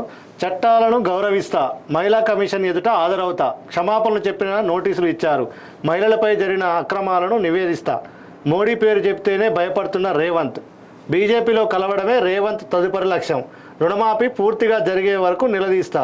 మీడియా సమావేశంలో కేటీఆర్. కాదు, ఒక్క మాట మాట్లాడితే బ్రదర్, ఇప్పుడు క్షమాపణలు చెప్పిన నోటీసులు ఇచ్చారనేది అది అంటే కొట్టి ఇప్పుడు క్షమాపణలు చెప్తే సరిపోతుందా? అంటే ఇక్కడ ఇంకోటి, క్షమాపణలు చెప్పిన నోటీస్ ఇచ్చారు అంటే సో ఆయన తప్పు చేసిన ఒప్పుకున్నాడు, అంతే కదా. డైరెక్ట్ క్షమాపణలు చెప్పడం అంటే ఇప్పుడు మనం తప్పు చేసినప్పుడే కదా సారీ చెప్పేది. అంతేగా, మరి నువ్వు తప్పు చేసినట్టు ఒప్పుకున్నట్టే. అయితే ఇక్కడ ఒక చిన్న పాయింట్ గురించి మాట్లాడాలి. కేటీఆర్ ఇలాంటి వ్యాఖ్యలు చేశారని చెప్పి వెంటనే మహిళా కమిషన్ నోటీసులు ఇచ్చింది. అసెంబ్లీ సాక్షిగా సబితా ఇంద్రారెడ్డి గురించి రేవంత్ రెడ్డి కొన్ని వ్యాఖ్యలు చేశారు. మరి అప్పుడు ఈ మహిళా కమిషన్ ఎందుకు నోటీసులు ఇవ్వలేదు? అప్పుడు ఏం చేస్తుంది మహిళా కమిషన్? వీళ్ళు పోయి కంప్లైంట్ చేశారు కూడా. మరి అప్పుడు నోటీసులు ఇవ్వని మహిళా కమిషన్ ఇప్పుడు ఇంత స్పీడ్గా ఎందుకు స్పందించింది? ఈ గవర్నమెంట్ వచ్చిన ఈ 9 నెలల కాలంలో ఎంతమందికి మహిళా కమిషన్ నోటీసులు ఇచ్చింది? ఎక్కడ అన్యాయాలు జరగలేదా? సరే, ఎక్కడ ఎవరు మహిళల్ని కించపరుస్తూ మాట్లాడలేరా? ఇక్కడ ఒక్క చోట జరిగిందా? కేటీఆర్ 100% తప్పు మాట్లాడాడు, దాంట్లో డౌటే లేదు. ఆయన చాలా మాట్లాడకూడని మాట మాట్లాడాడు, ఆయన ఒప్పుకున్నాడు, ఆయన క్షమాపణ చెప్పాడు. సరే, క్షమాపణ చెప్పినా తప్పే. ఎందుకంటే ఇప్పుడు నాకు అన్నట్టు చంపకేసి లాగిపెట్టి కొట్టి సారీ అంటే అయిపోదు కదా, తప్పే. ఆయన తప్పు చేశాడు, ఆయన తప్పు ఒప్పుకున్నాడు, సారీ చెప్పినా తప్పే. కేటీఆర్ ని 100% తప్పు పడుతున్నాం మేము కూడా. కానీ మిగతా విషయాల్లో లేనంత స్పీడ్ మహిళా కమిషన్ కి ఈ విషయంలోనే ఎందుకు అంత స్పీడ్ గా స్పందించారు? మొన్న షాద్ నగర్ లో దళిత మహిళను వివస్త్రం చేసి స్టేషన్ ప్రయోగించిన సంఘటన జరిగినాయి. అప్పుడు దాని మీద మహిళా కమిషన్ ఎందుకు నోటీసులు ఇవ్వలేదు? ఇచ్చారా? పోనీ ఇస్తే కొంచెం మా దృష్టికి ఏమైనా తెండి. మీరు ఇంటర్నల్ గా ఏమైనా ఇచ్చారేమో మాకు తెలియదు. ఇంటర్నల్ గా ఇస్తే కంప్లీట్ గా రిమూవల్ చేయాలి. మరి రేవంత్ రెడ్డి చేసిన వ్యాఖ్యలకి మీరు నోటీసులు ఇచ్చారా? ఇప్పుడు ఈ స్టేషన్ లో 3rd డిగ్రీ జరిగిన దానికి నోటీసులు ఇచ్చారా? ఈ 9 నెలల్లో ప్రత్యేకించి మాట్లాడుకుంటే మహిళలపైన ఎన్ని దాడులు జరిగి ఉండొచ్చు, ఎన్నో జరిగి ఉండొచ్చు. ఎంతమందికి నోటీసులు ఇచ్చారు మీరు? ఎంతమందిని పిలిచి మాట్లాడారు? స్వయంగా విచారణకు హాజరు కావాలని ఎంతమందిని మాడారు? మీరు అందరికి ఇచ్చి కేటీఆర్ కి ఇస్తే చాలా మంచి పని చేస్తున్నారు మీరు, గ్రేట్ అసలు అని చెప్పి మేము అంటాం.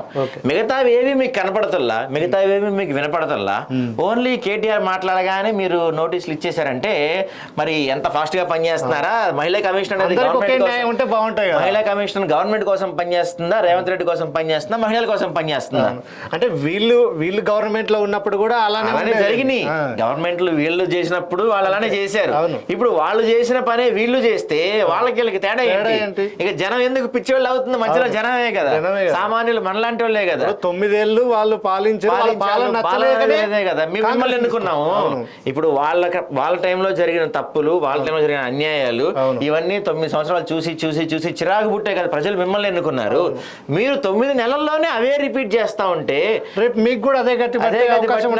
పైగా ఇప్పుడు 9 ఏళ్ళు వాళ్ళు పరిపాలించిన వాళ్ళు బాగున్నారు, మీరు పరిపాలిస్తున్న వాళ్ళు బాగున్నారు, ప్రజలు ఏమైపోతున్నారు? ప్రజలు నలిగిపోతున్నారు దారుణంగా చెప్పాలంటే. ఈయనేమంటారంటే చేసేదే చెప్తాం, చెప్పిందే చేస్తాం. దేశంలో ఎక్కడ లేని విధంగా ఒకేసారి 2 లక్షల రైతు రుణమాఫీ చేశాం. రైతన్నలు ఆందోళన పడాల్సిన అవసరం లేదు. అర్హత ఉన్న ప్రతి కుటుంబానికి 2 లక్షల రుణమాఫీ వర్తిస్తుంది. 2029 ఎన్నికల్లో రాహుల్ ప్రధాని కావటం తథ్యం. మంత్రి ఉత్తమ్ కుమార్ రెడ్డి వెల్లడి. ఈయన చెప్పిందే చేస్తామని చాలా చెప్పింది బాగానే ఉంది కానీ అసలు రేషన్ కార్డుల గురించి బ్రదర్, అసలు ఇప్పుడు రేషన్ కార్డులు అనేవి తెలంగాణ రాష్ట్రంలో గత 9 ఏళ్ళు పాలించిన బీఆర్ఎస్ గవర్నమెంట్ లో ఒక్క రేషన్ కార్డు రాలేదు. ఇప్పుడు వీళ్ళు వచ్చి 9 నెలలు అవుతుంది కదా, ఇప్పుడు వీళ్ళు కూడా ఒక్క రేషన్ కార్డు కూడా కొత్తది అసలు అధికారంలోకి రాగానే అభయహస్తం పేరిట దరఖాస్తులు తీసుకోవాలి. దానికి దగ్గర 1.5 కోటి పైన దరఖాస్తులు వచ్చినాయి. దాంట్లో డబుల్ బెడ్రూమ్ కోసం అంటే ఇండ్ల కోసము రేషన్ కార్డుల కోసమే ఎక్కువ దరఖాస్తులు వచ్చినాయి. ఈయన ప్రతిసారి రేషన్ కార్డులు ఇగొచ్చే ఆగొచ్చే అని అంటే అసలు ఏమైంది తెలుసా? పెళ్ళైని 10 ఏళ్ల పిల్లోడు ఉన్నోడికి కూడా రేషన్ కార్డు లేదు. అంటే వాళ్ళ ఇంట్లో 3 పిల్లలు ఉంటారు, ఇంకా కూడా వీళ్ళ పేరు ఎవరి రేషన్ కార్డులో ఉంటుంది తెలుసా? వాళ్ళ అమ్మ నాన్న రేషన్ కార్డులో ఉంటది. ఓకే, అంటే ఇప్పుడు వాళ్ళ పిల్లోడి పేరు ఎక్కడుంది? లేదనంటే అంతేగా మరి 10 ఏళ్ల పిల్లోళ్ళకు కూడా పేర్లు లేవు అని అంటే ఇంకా రేషన్ కార్డులు వీళ్ళు అన్నారు అప్పుడు మాట్లాడారు. అవును, 9 ఏళ్ళు మీరు ఏం చేస్తున్నారు, కొత్త రేషన్ కార్డులు ఇవ్వలే, మీరు రాగానే ఇస్తామని. మరి 8 నెలలు అయింది, దరఖాస్తు చేసుకున్నది, స్క్రూటినీ చేసి ఇచ్చేయచ్చు కదా. అంతే కదా, ఖాళీ పేపర్ ఇస్తే సరిపోతుంది. కార్డులు ప్రింట్ మరి మీకు మళ్ళీ మీకు 5 ఏళ్ళు పట్టదేమో కానీ ఖాళీ జిరాక్స్ పేపర్ ఇస్తే సరిపోతుంది. అదే కదా, అవి ఇవ్వకుండా. అయితే మనతో ఒక సీనియర్ పాత్రికేయులు ఆదినారాయణ గారు, ఆయన ఈ రుణమాఫీ గురించి ఆయన ఏదో మాట్లాడతారంట. ఒకసారి ఆయనతో మాట్లాడే ప్రయత్నం చేద్దాం. Good morning sir. రుణమాఫీ ఏదో పెద్ద మోసం, స్కామ్ అని చెప్పి హరీష్ రావు ఏదో నిలదీస్తున్నాడు. ఏంటి ఆ స్కామ్ ఏంటి? మేము మీ ద్వారా తెలుసుకుందామని ప్రయత్నం చేస్తున్నాం. ఏం జరిగిందంత స్కామ్? ఇప్పుడు మీరు ఒక్క నిమిషం సార్. హలో చెప్పండి. హలో, ఒక్క నిమిషం కాల్ కట్ అయింది, మళ్ళీ తీసుకుందాం.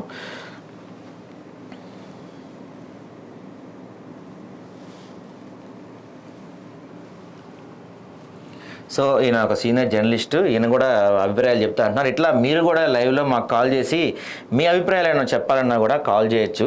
సార్ చెప్పండి సార్. అయితే ఇప్పుడు హరీష్ రావు ఏమంటారంటే, వాళ్ళు దాదాపుగా గవర్నమెంట్ ఫస్ట్ ఎలక్షన్స్కి ముందు 43,000 కోట్లు దాదాపు రుణమాఫీ చేస్తామని చెప్పారు.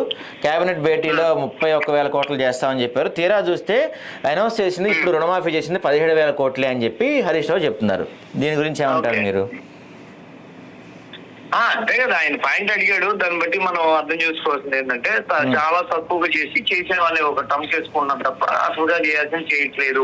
మీ కింద కామెంట్లు కూడా ఎవరు చెప్పారు పూర్తి రుణమాఫీ చేయలేదు అని. అది ఎంతవరకు సమంజసం అని అడగడం. ఓకే, మీరేమంటారు? మీరు జరిగిందంటారా జరగలేదంటారా? ఇది రుణమాఫీయా? అంటే నేను గ్రౌండ్ లో తిరిగాను. ఈ రుణమాఫీ మీద కొంత సమాచారం సేకరించాము. అయితే చాలా మందికి చాలా అడ్డంకులు, చాలా రకరకాలుగా వాళ్ళకి ఎదురైనట్టుగా కనిపిస్తోంది. చాలా మంది ఏంటంటే వచ్చిన వాళ్ళు తక్కువ కనిపించారు, మాకు రాలేదు అన్నోళ్ళు ఎక్కువగా. చిన్న అక్షరం తేడాతో కూడా మాకు రుణమాఫీ ఎగిరిపోయింది, మమ్మల్ని భలే తీవ్రంగా బాధించింది అని చెప్పి అన్నవాళ్ళు మాకు కనిపించారు గ్రౌండ్ లో. చిన్న అక్షరం తేడాతో ఎగిరిపోద్ది, మొత్తం ఎగిరిపోద్ది. మళ్ళీ ఆ తర్వాత ఉంటుందో లేదో కూడా తెలియదు. ఆ తర్వాత రేషన్ కార్డులు లేని వాళ్ళు కూడా ఇస్తామన్నారు, కానీ అవేమీ పెద్ద గొప్పగా ఫలితం చూపలేదు అని చెప్పి అని అన్నారు. ఓవరాల్ గా నేను అడగదలుచుకుంది ఈ రోజు మీకోసం ఎందుకు ఫోన్ చేశానంటే, నేను ఇప్పుడు ఒక టూర్ లో ఉన్నాను. మీ పొద్దుగాల వార్తల ద్వారా ఈ రోజు ప్రధానంగా నేను తెలుసుకోవాల్సిన అంశాలు ఏంటి, వార్తలు ఏంటి అని మీరు నాకు చెప్పగలిగితే నేను పేపర్ చదవకుండా అయిపోద్ది. చెప్తాను సార్ మీకు నేను. సో ఇది రుణమాఫీ గురించి ఆయన జర్నలిస్ట్ ఆదినారాయణ గారి వాయిస్ అయితే ఇది. సో ఇక ఈయన ఇప్పుడు దీని గురించి మాట్లాడుకున్నాం కదా, ఒకసారి కనుక ఇది మనం చూసుకుంటే, అత్యాచారం చేసిన నిందితులను కఠినంగా శిక్షించాలి. కోల్కతా మెడికల్ విద్యార్థిపై సామూహిక అత్యాచారం, నిందితుల అవయవాలు తొలగించే విధంగా చట్టాల్లో మార్పు తీసుకురావాలి. మహిళా ముఖ్యమంత్రిగా ఉన్న పశ్చిమ బెంగాల్లో మహిళలకు రక్షణ కరువు. ధర్నాకు సంఘీభావం తెలిపిన కరీంనగర్ బార్ అసోసియేషన్ కమిటీ సభ్యులు. కామారెడ్డి డిక్లరేషన్ ప్రభుత్వం అమలు చేయాలి. సోషల్ జస్టిస్ పార్టీ హెచ్చరిక. నిషేధిత హార్ష్ ఆయిల్ విక్రయిస్తున్న నిందితులు అరెస్టు. అల్లు సింహాచలంతో పాటు మరో 7 నిందితులు అక్రమ వ్యాపారంలో ఉన్నారు. డీసీపీ సురేష్. ఇది నిన్న మాత్రం ఈ సంఘటన గురించి ఒకసారి మాట్లాడుకుందాం మనం. హబ్సిగూడలో నిన్న ఒక ఘోర రోడ్డు ప్రమాదం జరిగింది. ఆటోలో ప్రయాణిస్తున్న 10th క్లాస్ విద్యార్థి దుర్మరణం చెందింది. నిజంగా ఈ హబ్సిగూడ లాంటి, అంటే సిటీలో ఒక మెయిన్ సెంటర్ హబ్సిగూడ, ఇలాంటి సెంటర్లో ఇలాంటి ఒక యాక్సిడెంట్ని మాత్రం ఈ రోజుల్లో ఊహించలేదుగానే చెప్పాలి. యాక్చువల్గా నేను అంటే యాక్సిడెంట్ అయ్యే టైంలో నేను అక్కడే ఉన్నా. అంటే నేను ట్రాఫిక్ సిగ్నల్ పడింది. సిగ్నల్ పడిన క్రమంలోనే పాపం ముందు బస్సు ఉంది, దాని వెనకాల ఆటో అతను ఆగినాడు. కానీ వెనక నుంచి వచ్చిన ఈ ఏదైతే లారీ ఉందో టిప్పర్ అది సడన్ గా మరి బ్రేక్ పడిందో లేదో స్పీడ్ లో ఉన్నాడేమో కానీ అది కొట్టడం వల్ల పాపం 10th క్లాస్ పాప 16 సంవత్సరాలు చదివి ఇప్పుడు 10th క్లాస్ 16 సంవత్సరాల బాలిక అంటే నిజంగా ఆ పాపపై వాళ్ళ కుటుంబం ఎంత ఆశలు పెట్టుకొని ఉంటది, ఎలాంటి ఇది పెట్టుకొని ఒక 5 నిమిషాల్లో ఆమె స్కూల్కి వెళ్ళలేదంట. అయ్యో నిజంగా ఇది మాత్రం ఖచ్చితంగా మనం కబ్జా చేసిన భూమి ఇచ్చేదేలే, కావాలంటే వేరే దగ్గర భూమి ఇస్తాం తీసుకోండి. ఎస్ఆర్సీపీ కెనాల్ భూమిని పరిశీలించడానికి వెళ్ళిన అధికారులతో ఫార్మా కంపెనీ యాజమాన్యం మాటామంతి, అలా కుదరదని తేల్చి చెప్పిన అధికారులు. నోటీసుల పేరుతో కాలయాపన, చర్యల శూన్యం. వారంలోగా ఇరిగేషన్ అధికారులు భూమి అప్పగించాలని ఆదేశాలు, లేకుంటే శాఖాపరమైన చర్యలు తీసుకుంటాం. ఎంఆర్ఓ కృష్ణయ్య. ప్రధాని మోడీ చంద్రబాబు భేటీ, దీని గురించి మనం మాట్లాడుకున్నాం ఇందాక. గురుకుల విద్యార్థుల తల్లును సత్కరించిన డీజీపీ.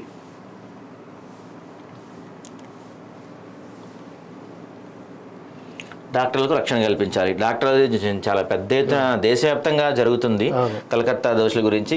అయితే ఇంతవరకు దానికి నిజంగా ఒక మహిళా ముఖ్యమంత్రిగా ఉండి కూడా ఆ రాష్ట్రంలో ఈ సంఘటన జరిగి దాదాపుగా వారం పైన అవుతుంది, కానీ ఇప్పటి వరకు దానికి ఎటువంటి సొల్యూషన్ కానీ ఎటువంటి ఇది రాలేదు. ఇప్పుడు ఆ కేసుని సిబిఐకి బదిలీ చేయబోతున్నారంట. ఒక మహిళా ముఖ్యమంత్రిగా ఉన్న రాష్ట్రంలోనే ఒక మహిళకి ఇప్పుడు నిర్భయ తల్లి ఏమంటుందంటే ఇప్పుడు మహిళా ముఖ్యమంత్రి ఉన్న మీ రాష్ట్రంలో ఇట్లా జరిగితే పరిస్థితి ఏంటి అని చెప్పేసి మీరు రాజీనామా చేయాలని చెప్పేసి ఆమె డిమాండ్ చేస్తుంది. ఇంకో వార్త కూడా బయటకు వచ్చింది. అత్యాచార బాధితురాలి శరీరంలో దాదాపుగా 150 మిల్లీగ్రాముల వీర్యం అయితే ఉందంట. సో అదొక వార్త అయితే వైరల్ అవుతుంది, మరి అది ఎంతవరకు నిజం. అంతేకాకుండా ఇంకో వార్త ఏమొస్తుందంటే ఒక్కళ్ళు చేసిన సంఘటన కాదు ఇది, కనీసం 4-5 నుంచి ఎక్కువ మంది చేసి ఉంటారు, దీని వెనకాల ఎవరో పెద్దలు ఉన్నారు, దీన్ని దాస్తున్నారు అని చెప్పి కూడా ఒక రీసెంట్ గా డీజీపీ దీని మీద కొత్త కామెంట్ చేస్తున్నారు. అసలు మీకు ఎవరు చెప్పారు ఈ పోస్ట్ మార్టం రిపోర్ట్స్ అని చెప్పేసి ఇప్పుడు రీసెంట్ గా వచ్చిన అప్డేట్ అది ఏంటంటే అసలు ఆమె రిపోర్ట్ అంటే జడ్జి సమక్షంలో చేయడం జరిగింది పోస్ట్ మార్టం, మీరు చెప్పినట్టుగా ఆమె అవయవాలు ఏమి దెబ్బతినలేదు అని చెప్పేసి మళ్ళీ కొత్త స్టేట్మెంట్ స్టార్ట్ అయింది అది. ఓకే, సో మరి అంటే జనాన్ని కన్ఫ్యూజన్ చేస్తున్నారు. ఇప్పుడు వాస్తవంగా రీసెంట్ గా వచ్చిన అప్డేట్ అది. మీరు చెప్పింది ఏంటి అంటే అది మొన్న జరిగిన ఇష్యూ అంత లేట్ గా బయటకు వచ్చినప్పటికీ ఇప్పుడు నిన్న రెస్పాన్స్ ఎలా ఉంది అని అంటే అసలు బయట మీడియా చేసే ప్రచారం అంతా ఉత్తదే అని చెప్పేసి అక్కడ డీజీపీ స్టేట్మెంట్ ఇవ్వడం జరుగుతుంది. మరి అసలు దీని వెనక ఎవరున్నారు, ఏం జరిగింది అనేది మరి దేవునికే తెలియాలి. సరే, ఇక్కడ మన రాష్ట్రంలో చూసుకుంటే ఇంకో వార్త, ఎస్సీ మహిళలను చిత్రహింసలకు గురి చేసిన బషీరాబాద్ ఎస్ఐ రమేష్ కుమార్ను వెంటనే సస్పెండ్ చేయాలి. ఇందాక మనం మాట్లాడుకున్నాం కదా, మరి ఈయనకి మహిళా కమిషన్ నోటీసులు పంపించిందో లేదో మనకి ఇంకా తెలీదు.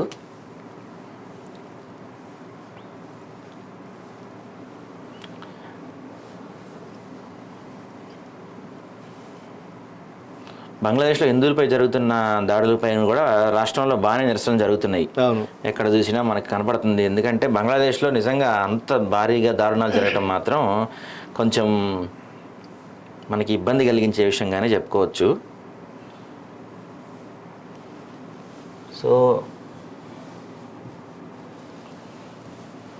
సో ఇది ఆదాబ్ హైదరాబాద్.